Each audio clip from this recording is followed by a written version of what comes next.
I do want to get your thoughts on what's happening with this hypocritical opportunism of the Democrats in the United States,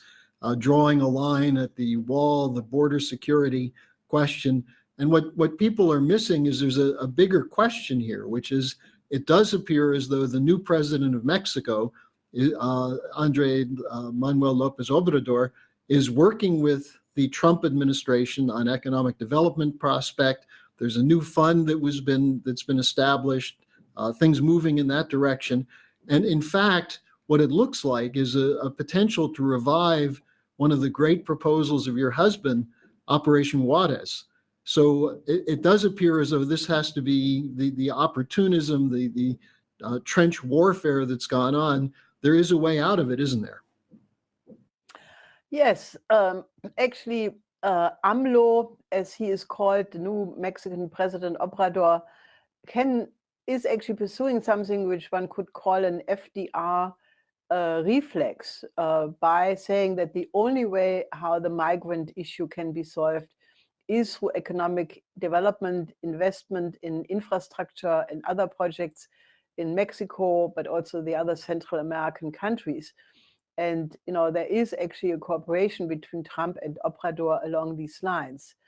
Now, obviously, it's not just migrants, but obviously associated with that is the whole question of the drug epidemic in the United States, which is completely out of control, where Trump is also extremely concerned with. And, I actually would say that, we have designed, my husband has designed many decades ago, a policy which I would really like to put on the table, because, he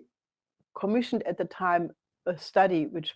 was called Dope Incorporated, which was the proposal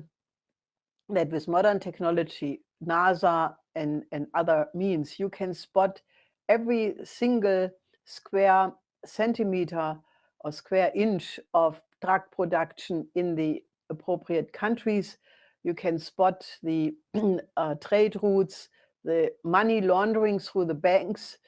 and that way you would actually be able to really destroy the drug traffic for good, especially when you combine it with Glass-Steagall, because as many UN officials have pointed out, the whole Western system of the financial system would have collapsed a long time ago, but for the laundering of the drug money.